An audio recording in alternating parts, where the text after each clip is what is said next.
Hey guys, तो आज हम यहाँ पर देखेंगे प्रेजेंट कॉन्टिन्यूअस टेंस के रिवीजन टेस्ट। ठीक, तो यहाँ पर प्रेजेंट कॉन्टिन्यूअस टेंस के रिवीजन टेस्ट देखेंगे जो कि अपूर्ण वर्तमान काल के वो अपूर्ण वर्तमान काल जो हमने कल देखा था, आज उसको हम रिवाइज करेंगे। ठीक, आज उसका रिवीजन करेंगे। ठीक है, तो यहाँ पर हम लोग प्रेजेंट कॉन्टिन्यूअस टेंस के जितने भी हैं सब अफर्मेटिव सेंटेंस और उसके रिकॉग्निशन, ठीक, और निगेटिव सेंटेंस और इंट्रोगेटिव सेंटेंस। ठीक, ये जो तीनों वाक्य हैं, इन तीनों चीज़ों को हम यहाँ पर रिवाइज करेंगे और यहाँ पर प्रेजेंट कॉन्टिन्यूअस टेंस को रिवाइज करके यहाँ पर फिनिश करेंगे इस चैप्टर को। ठीक है, तो so let's start.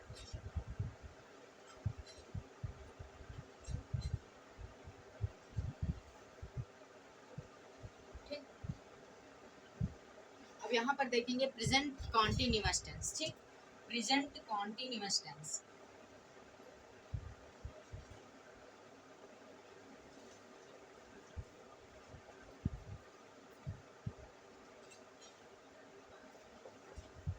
Present continuous tense. ठीक, तो यहाँ पर प्रेजेंट कॉन्टिन्यूअस टेंस देख रहे हैं। ठीक है, तो ये प्रेजेंट कॉन्टिन्यूअस टेंस की स्पेलिंग है, सो राइट नोट डाउन कीजिए। ठीक है, तो यहाँ पर प्रेजेंट कॉन्टिन्यूअस टेंस की स्पेलिंग है और इसकी हिंदी क्या है? अपूर्ण वर्तमान काल। अपूर्ण वर्तमान काल, अपूर्ण वर्तमान काल यानी जो पूरा ना हुआ हो, जो जारी हो। ठीक, उसे हम अपूर्ण वर्तमान काल कहते हैं, जो कि यहाँ पर प्रेजेंट कॉन्टिन्यूअस टेंस चल रहा है।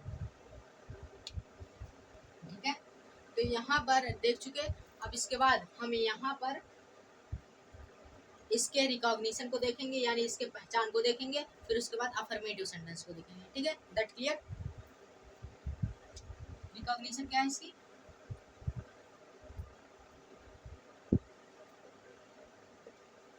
रिकॉग्निशन। ठीक, ये रिकॉग्निशन की स्पेलिंग है, इसकी हिंदी है पहचान।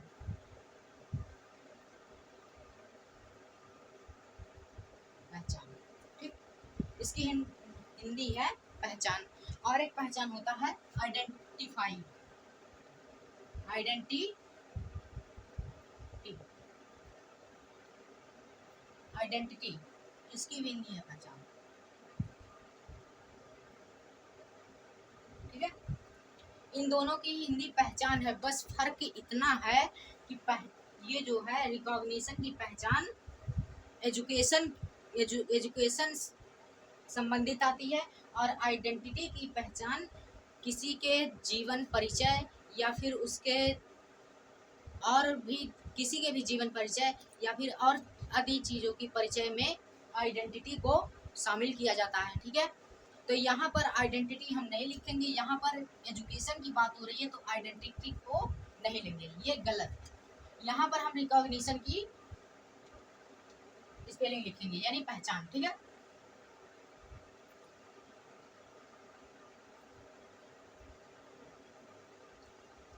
तो यहाँ पर इसके पहचान देखेंगे। ठीक है, ठीक है, यहाँ पर रिकॉग्निशन की पहचान है आइडेंटिटी,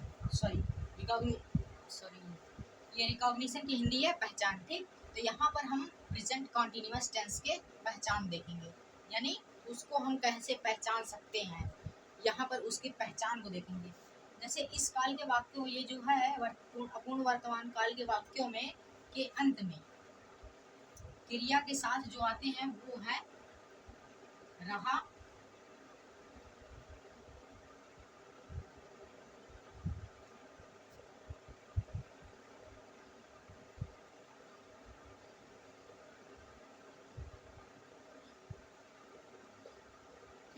रहा है, रही है, रहे हैं।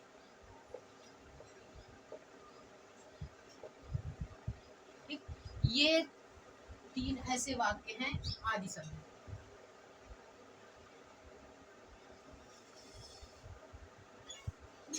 ठीक, आदि शब्द रहा है, रही है, रहे हैं आदि शब्द क्रिया के साथ वाक्य के अंत में आते हैं। ठीक, तो ये ऐसे शब्द हैं 3, रहा है, रहे हैं, रही है, जो कि ज्यादातर अधिकतर यही तीनों शब्द आते हैं प्रेजेंट कॉन्टिन्यूअस टेंस में। ठीक, वो भी ना बीच में आएंगे, ये ऑब्जेक्ट में आते हैं, सब्जेक्ट में भी नहीं आते, मेन वर्ब में भी नहीं, ऑब्जेक्ट जो एकदम लास्ट वाला होता है ऑब्जेक्ट, उसमें आते हैं। ठीक, तो पहचान हो गई रिकॉग्निशन। अब इसके बाद हम यहाँ पर इसके अफर्मेटिव सेंटेंस को देखेंगे। ठीक,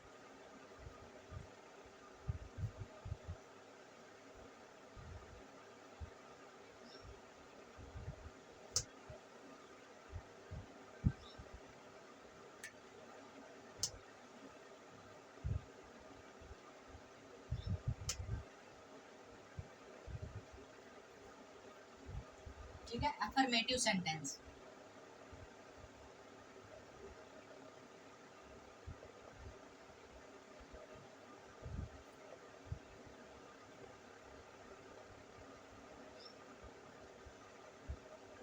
अफर्मेटिव सेंटेंस।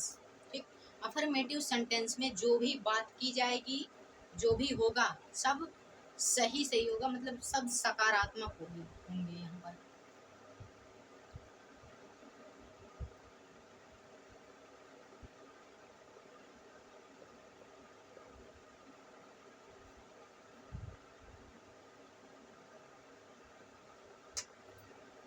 सकारात्मक वाक्य। ठीक है, तो यहाँ पर सकारात्मक वाक्य है, जो कि यहाँ पर अफर्मेटिव की हिंदी है सकारात्मक वाक्य। सकारात्मक वाक्यों में ज्यादातर जो सिंपल वाक्य होते हैं, जो आसान आसान वाक्य होते हैं, वो सकारात्मक वाक्यों में ही आते हैं। ठीक, सकारात्मक वाक्यों को यहाँ पर देखेंगे हम। ठीक, यहाँ पर देखेंगे, इसके रूल है शॉर्ट फॉर्म रूल।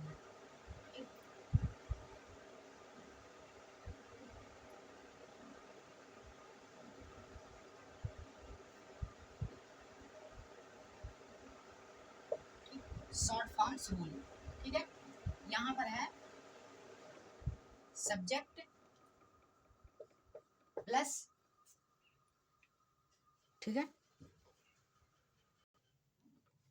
ठीक, सब्जेक्ट प्लस हेल्पिंग वर्ब में इज का प्रयोग करते हैं, प्लस मेन वर्ब में आईएनजी, ठीक, प्लस ऑब्जेक्ट। ये शॉर्ट फॉर्म में इसका रूल है।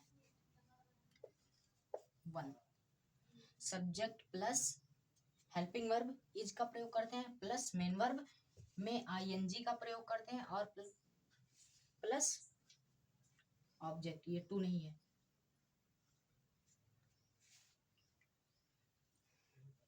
ठीक, अब इसके आगे जो रूल पॉइंट 2 होगा, पहले तो इसमें सब्जेक्ट कर्ता को लिखेंगे, वाक्य जब बनाएंगे तो सबसे पहले सब्जेक्ट कर्ता को लिखेंगे। ठीक, फिर उसके बाद इसमें प्लस करेंगे इज को।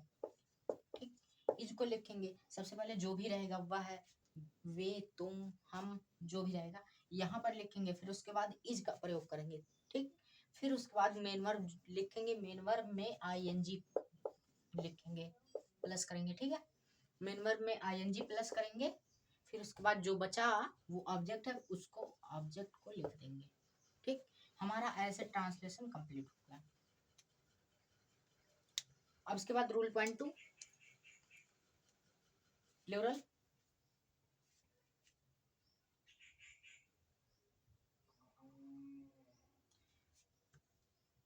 रूल पॉइंट जो 2 है सेम इसी तरह है, यहाँ पर उसको उसमें आर का प्रयोग करेंगे। ठीक, सेम इसी तरह है रूल पॉइंट 2, उसमें कर्ता को लिखने के बाद वहां पर आर का प्रयोग करेंगे, आर का, ARE। ठीक,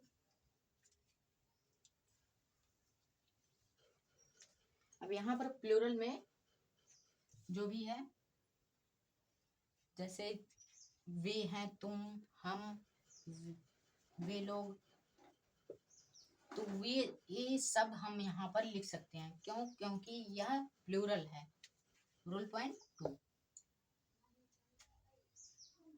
यहाँ पर सबसे पहले कर्ता को लिखेंगे, यहाँ पर भी वैसे ही सबसे पहले कर्ता को लिखेंगे, फिर उसके बाद प्लस करके हेल्पिंग वर्ब जो रहेगा आर का प्रयोग करेंगे, फिर उसके बाद यहाँ पर मेन वर्ब में आईएनजी प्लस करेंगे, प्लस करने के बाद जो बचा ऑब्जेक्ट उसको लिख देंगे। इस तरह से हमारा ट्रांसलेशन सॉल्व हो जाएगा।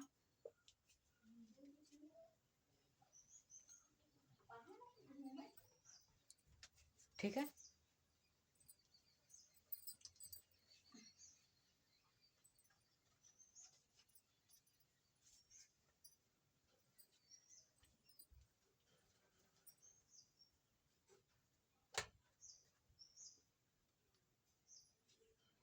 अब इसके बाद हम यहाँ पर नेगेटिव सेंटेंस देखेंगे।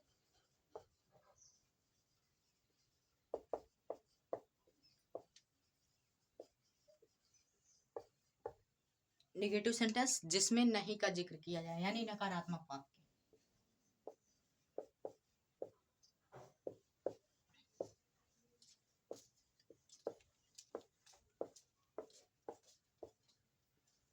ठीक, नकारात्मक वाक्य, नकारात्मक वाक्यों में नहीं का जिक्र किया जाता है और किसी चीज का नहीं। और जो इंट्रोगेटिव प्लस नेगेटिव होते हैं उसमें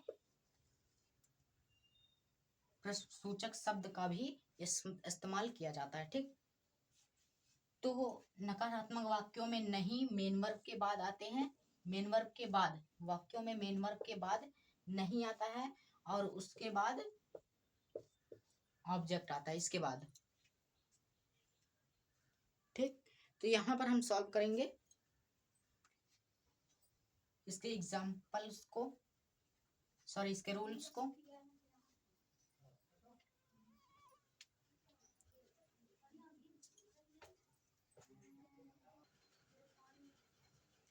ठीक है, यहाँ पर देखेंगे इसके शॉर्ट फॉर्म में रूल को, निगेटिव सेंटेंस को।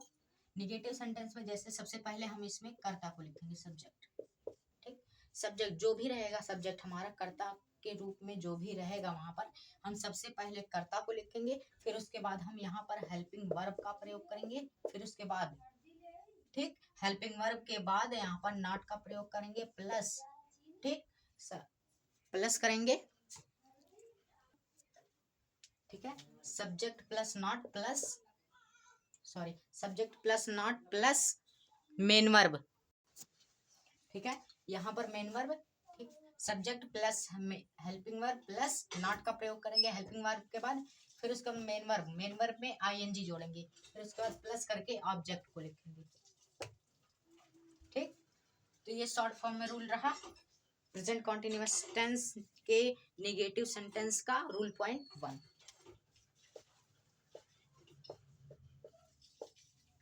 ठीक, यहाँ पर दिया गया है सब्जेक्ट, यानी सबसे पहले कर्ता को लिखेंगे, किसी भी नकारात्मक वाक्य हो कोई भी, वहां पर सबसे पहले सब्जेक्ट कर्ता को लिखेंगे, फिर उसके बाद helping verb is, am, are जो भी हो उसको लिखेंगे, उसके बाद नॉट का प्रयोग करेंगे, नॉट का प्रयोग करने के बाद हम मुख्य क्रिया लिखेंगे, मुख्य क्रिया में यानी मेन वर्ब में आईएनजी जोड़ेंगे। ठीक, आईएनजी जोड़ेंगे, आईएनजी जोड़ने के बाद इसमें हम ऑब्जेक्ट को लिखेंगे। ठीक, ऑब्जेक्ट का प्लस करेंगे इसमें। ठीक, तो ये है रूल पॉइंट 1 कंप्लीट हुआ। तो इसी तरीके से यहाँ पर हम सब्जेक्ट यानी ट्रांसलेशन को सॉल्व कर सकते हैं, नेगेटिव ट्रांसलेशन को। ठीक, सबसे पहले कर्ता को लिखेंगे, कर्ता जो भी रहेगा चाहे सिंगुलर रहे या फिर प्लूरल है। ठीक, फिर उसके बाद हेल्पिंग वर्ब लिखेंगे, कर सब्जेक्ट कर्ता के अनुसार हम हेल्पिंग वर्ब का प्रयोग करेंगे, इज, एम, आर जो भी हो, फिर उसके बाद हेल्पिंग वर्ब के बाद तुरंत हम नॉट का प्रयोग करेंगे। ठीक, नॉट का प्रयोग करेंगे, फिर उसके बाद प्लस,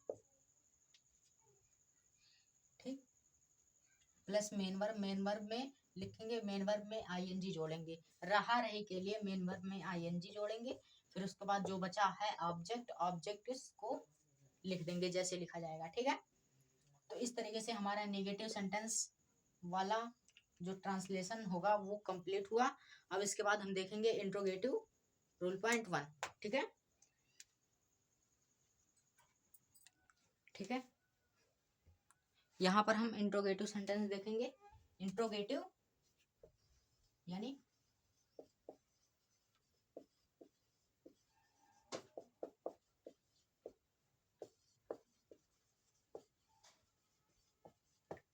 इंट्रोगेटिव सेंटेंस, ठीक, यानी प्रश्नवाचक वाक्य।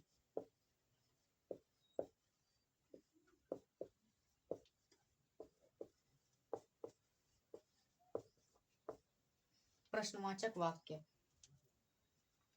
ठीक, ऐसा वाक्य जिसमें प्रश्न किया गया हो, ठीक, जिसमें किसी से, किसी व्यक्ति से या फिर किसी से भी प्रश्न यानी क्वेश्चन किया जाए, प्रश्न किया जाए, उस वाक्य को हम कहते हैं इंट्रोगेटिव सेंटेंस यानी प्रश्नवाचक वाक्य, ठीक। अब प्रश्नवाचक वाक्य की रिकॉग्निशन हो गई। अब इसके बाद हम इसके रूल पॉइंट 1 को देखेंगे, ठीक।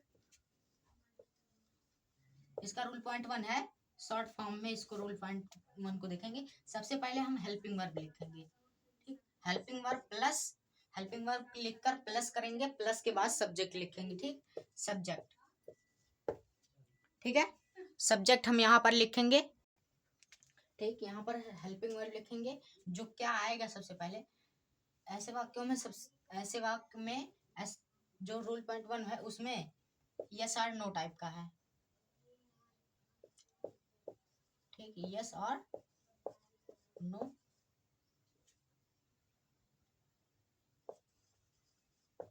यस और नो टाइप्स, जिसमें यस और नो की, यस या फिर नो की आंसर देनी होती है। जैसे जैसे दिया गया, क्या तुम रोज स्कूल जा रहे हो? अगर जा रहे हो तो हाँ, नहीं जा रहे हो तो नहीं। क्या वह रोज खाना खा रहा है? अगर खा रहे हो तो हाँ, नहीं खा रहा है तो नहीं, ठीक। इसी तरीके से यहाँ पर क्या के लिए जो सबसे पहले आ रहा है उसके लिए हम यहाँ पर हेल्पिंग वर्ब लिखेंगे, ठीक। अब इसके बाद हेल्पिंग वर्ब, ठीक, वाक्य जैसा रहेगा। अगर प्लूरल है, ठीक, यानी बहुवचन है, तो वहां पर आर का प्रयोग करेंगे हेल्पिंग वर्ब की जगह। सिंगुलर है तो वहां पर इज का प्रयोग करेंगे। यदि मैं आया है उसमें, मैं आई वहां पर लगेगा तो उसके पहले एम का प्रयोग करेंगे, ठीक। फिर उसके बाद सब्जेक्ट जो भी रहेगा उसको लिखेंगे। फिर उसके बाद प्लस करेंगे यहाँ पर, ठीक, मेन वर्ब, ठीक, सब्जेक्ट प्लस मेन वर्ब, ठीक है, यहाँ पर, ठीक है। मेन वर्ब लिखेंगे, मेन वर्ब में आईएनजी जोड़ेंगे। फिर उसके बाद प्लस ऑब्जेक्ट, हो गया। जो रहेगा यहाँ पर सबसे पहले कर्ता के पहले जो क्या रहेगा, क्या की अंग्रेजी व्हाट नहीं लिखी जाती यहाँ पर उसके सहायक क्रिया यानी ऑक्सिलरी वर्ब को लिखते हैं, यानी हेल्पिंग वर्ब, ऑक्सिलरी वर्ब, बात एक ही है। फिर उसके बाद सब्जेक्ट कर्ता को लिखेंगे, सब्जेक्ट कर्ता के बाद यहाँ पर मेन वर्ब लिखेंगे, मेन वर्ब में आईएनजी जोड़ेंगे, आईएनजी जोड़ने के बाद जो बचा हमारा कर्म यानी ऑब्जेक्ट उसको लिखेंगे। उसके बाद हमारा ट्रांसलेशन कंप्लीट हो जाएगा, ठीक है। तो इसी तरीके से रूल पॉइंट 1 हमारा कंप्लीट हुआ, और इसी तरीके से आप लोग भी कंप्लीट कर सकते हैं ट्रांसलेशन रूल। अब इसके बाद देखेंगे रूल पॉइंट 2,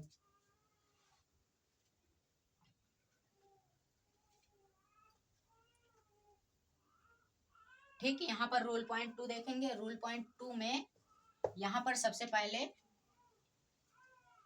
पहले हम यहाँ पर इंट्रोगेटिव वर्ड लिखते हैं, ठीक है। यहाँ पर रूल पॉइंट 2 देखेंगे। रूल पॉइंट 2 में सबसे पहले, सॉरी इसको नहीं, इंट्रोगेटिव वर्ड को लिखेंगे। इंट्रोगेटिव वर्ड जो रहेगा, यदि कब रहेगा ऐसे वाक्यों में, यदि इंट्रोगेटिव वर्ड प्रश्नवाचक शब्द सब्जेक्ट कर्ता के बाद आता है या फिर वाक्य के बीच में आता है तो उसकी अंग्रेजी सर्वप्रथम लिखते हैं। यहाँ पर उसकी अंग्रेजी सर्वप्रथम लिखेंगे, फिर उसके बाद हेल्पिंग वर्ब का प्रयोग करेंगे, ठीक। उसके बाद सब्जेक्ट कर्ता को लिखेंगे, ठीक है। फिर उसके बाद मेन वर्ब, मेन वर्ब में आईएनजी जोड़ेंगे प्लस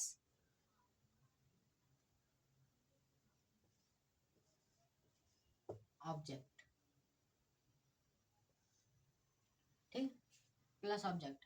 इंट्रोगेटिव वर्ड कब रहेगा, कहाँ, क्यों, कैसे, जो भी रहेगा, सबसे पहले हम उसकी अंग्रेजी लिखेंगे। फिर उसके बाद सहायक क्रिया, सब्जेक्ट कर्ता के अनुसार हम वहां पर सहायक क्रिया, सिंगुलर होगा तो इज का प्रयोग, प्लूरल होगा आर का।